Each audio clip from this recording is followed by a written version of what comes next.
What's up, guys? Brett with Ansel's Adventures here again, working on the camper, and just about got it finished. I'm going through all the odds and ends and checking everything out. One thing I wanted to check out is the wheel bearings and the grease in the bearings. Last thing you want to do is blow out a bearing or burn one up going down the interstate because you haven't done any maintenance on the wheel bearings.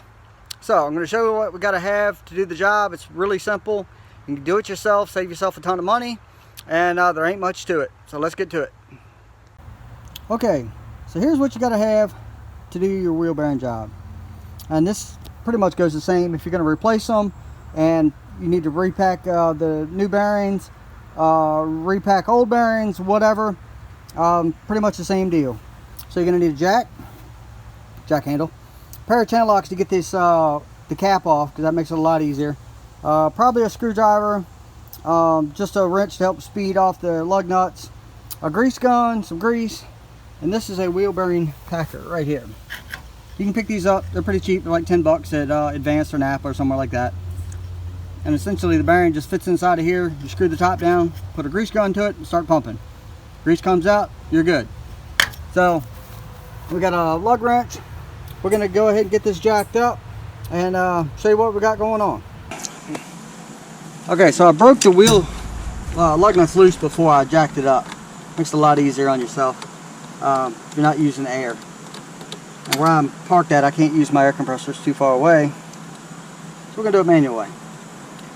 But basically, we're just going to start by taking off all the lug nuts, get the wheel and tire off, which I'm going to do some cleaning up and detailing these rims a little bit.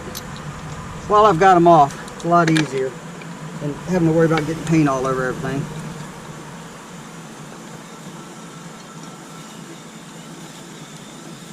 And I want to also look at the brakes while I've got it open and make sure we ain't going to have any issues with the brakes. But definitely something you should do at least once a year. More if you use it a lot and travel a lot going down the road. Because the last thing you want to do is be broke down on the side of the interstate with a bearing that's burned up, and it's ruined the spindle, ruined your axle and everything else just because of lack of maintenance. Although these are a good time to check your tires as well. These are brand new. I had to put them on there to get them home. So, the easiest way to get these caps off is with a pair of channel locks. Pops right off. You can sit there and beat on it all day long with a hammer and just beat it all to pieces and still not get it off. It's not going to do you any good. That's the easiest way I found to do it. Alright, I'm going to straighten out our cotter key, pull him out, stick him in the cup. And we use our same 10 locks, take the nut off. And that was probably a little bit slack for me. I'll show you how to judge the tightness when you go back. It's not too hard. Alright, first bearing should pop right out.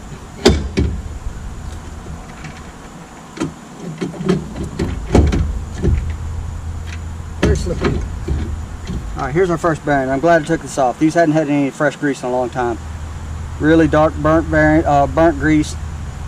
And that is just a problem waiting to happen going down the road.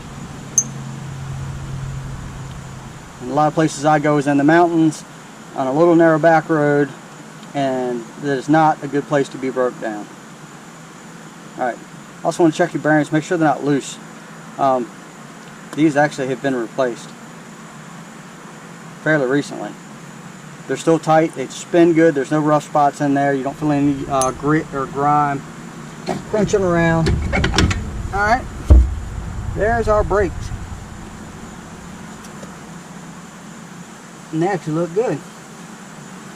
On the inside, you have your seal and your inner bearing, and basically you just take a punch and tap him right out. Just put a rag down on the ground so he don't fall out into the dirt. Clean your punch off. Make sure it ain't got any grit and junk on it. You take a punch and tap the bearing from the inside on both sides, and it should drop right out. Push your seal out when it goes. I have to put it up on a block. And that's that. Clean off any old nasty grease.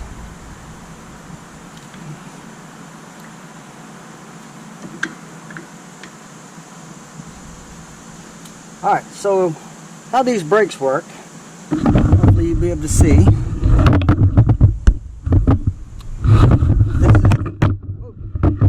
This is the electromagnet right here.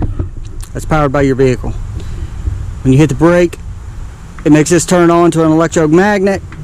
It drags and forces your brakes open, just like that, and it applies the brake.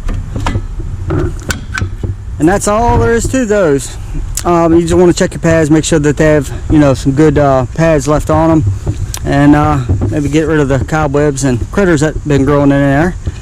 And yeah, that all looks good. So we're going to get on to the next part. Alright, so we're on to the next part. I just took the bearings, checked them out really good, make sure they're not, you know, grinding or have any flat spots worn on the bearings, on the rollers. They all look good. So we're going to get on to the greasing. Stick the bearing on top. Screw the top down.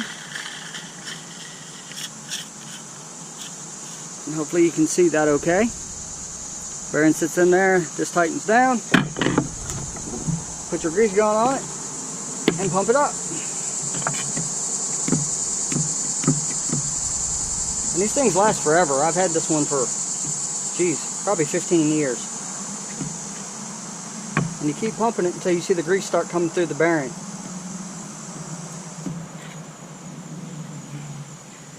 Like that.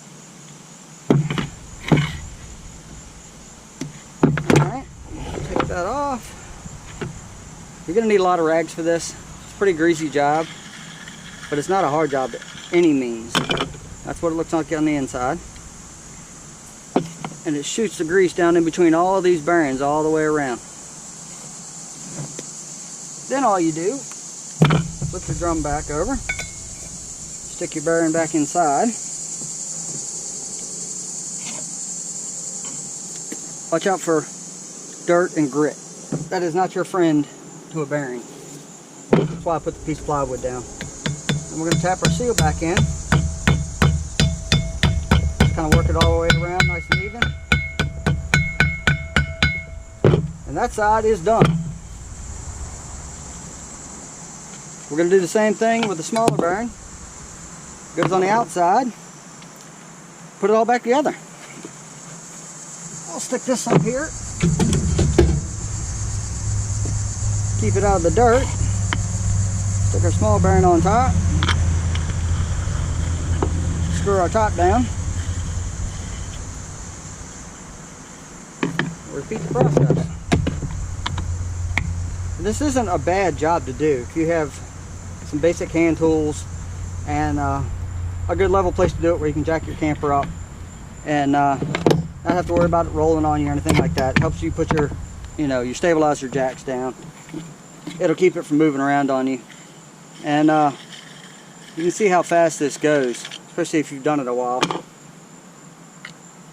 All new grease. Slide our bearing up. You may have to fool with that a little bit. Sometimes the drum will actually hold it off. And you may have to wiggle it a little bit to get it into place the way you need it. Let me see if I can adjust this. Now you can see what I'm doing. There it goes. Alright. Then you got a flat-sided washer. Put that on the flat side of your axle. Wipe our nut up here and get this thing cleaned off of those old grease.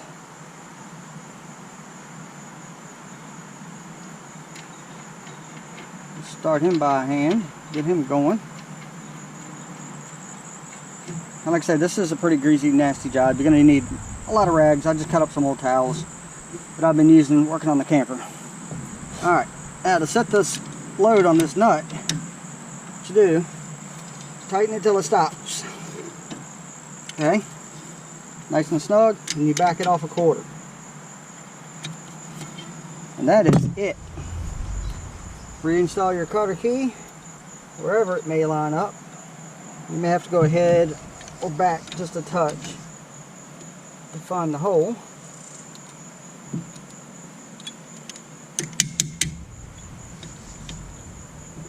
Bend him back over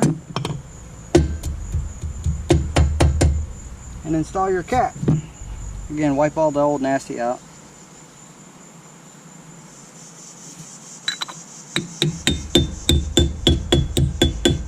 And that is it.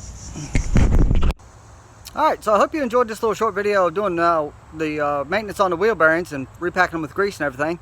And I hope you got something out of it. If you did, hit that like button and consider hitting subscribe. If you like this video, chances are you're going to like what I've posted in the past and what's coming up in the future. So that way you stay up to date and learn what's going on. Alright, thanks guys.